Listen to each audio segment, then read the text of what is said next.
This storm just appeared. We're here at Highland Hill Farm on Route 313 in Fountainville. And 5 minutes ago it was almost sunny. And it just opened up. This is great for our nursery. Trees need a drink and they're getting it naturally.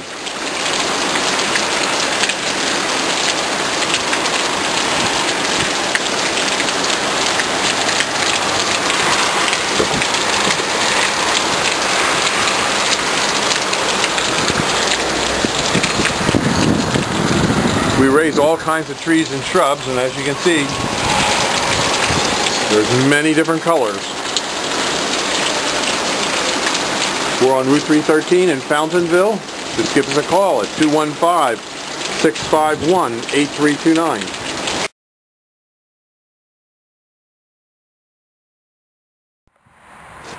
Hello, my name is Mike Hurst from Highland Hill Farm. Today we have in front of us a Japanese weeping maple, and I'm going to tell you how to water and how to fertilize it.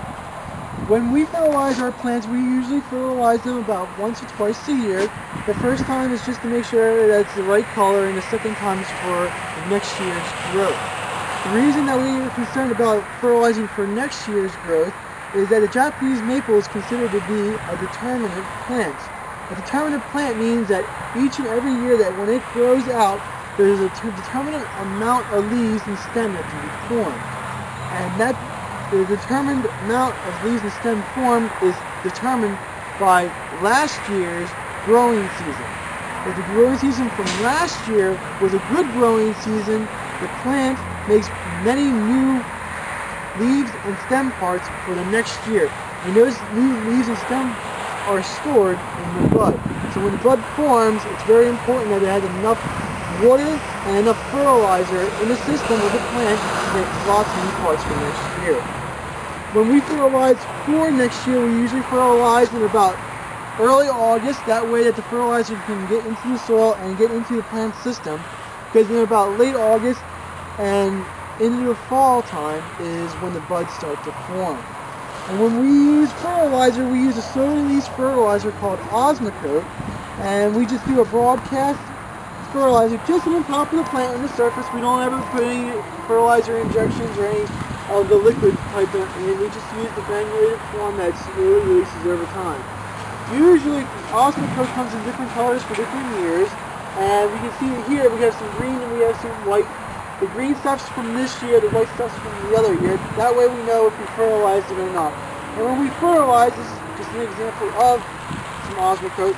We just pour in our hand and we just do a light broadcast just over the top. Kind of like that, just making sure that there's enough fertilizer on there for it to last most of the year. Well, Osmocote comes in different kinds. You have to read a label for how long each one lasts and for the strength. The other topic we're going to talk about is how to water these guys one after you plant them.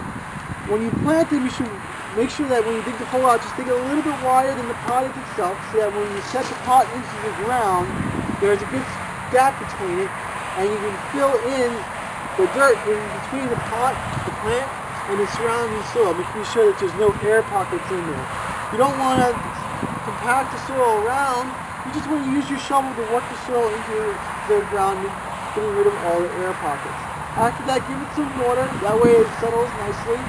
And after planting, make sure you go back and keep the ball moist. It's important to keep the ball moist, not overly wet or overly dry. If it's overly wet, there is no oxygen that gets into the soil, and then the root starts to rot and it dies. The whole plant dies. If it's too dry, the roots no longer grow and the plant wilts, and roots don't have cuticles on them, so once they dry out, they're toasted. So just make sure that keep it moist, and the plant should do fine. If you have any questions about the Japanese maple, just give us a call at 215-651-8329. Thank you. This is a block of witch hazel vernalis. They run in here anywhere from about 4 to 5 up to 7 to 8, and some 8 to 9 down in the lower end. Beautiful heavy block. Very nice plant. Good native tree. We're here at Highland Hill Farm on Route 313, and these are our real nice looking burning bush, Euonymus alatus compacta. These are about 4 foot high, 4 to 5 foot high, and they're a heavy plant here. They're in a 22-inch ball, and as you can see, after we dig them, we put a drip water line system down for them to take care of them. These are $60 until the end of 2009, and we have about 400 of these to sell. And you're welcome to come out to the farm and take a look at them. We're located on Route 313 in Fountainville, PA. These can take a little bit of shade. They are considered an invasive plant, so you know, just to let you know, in some areas you wouldn't be able to have these, like in New England states it's not legal to grow this plant. But it's okay in Pennsylvania, as far as I know, New Jersey and other local states. So just give us a call at 215-651-8329. This is a real nice looking bush, is it not? This is the burning bush. Thank you. This is Nandina. Give us a call, 215-651-8329. We have plenty of them here. Real nice evergreen. Only gets to be about 5-6 feet. These are nice heavy plants.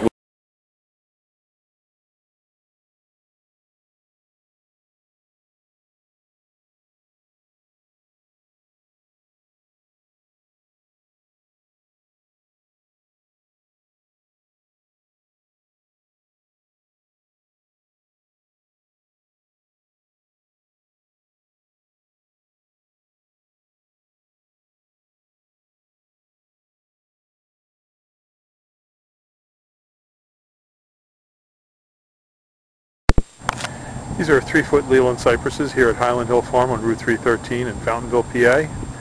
We deliver and plant these up and down the East Coast.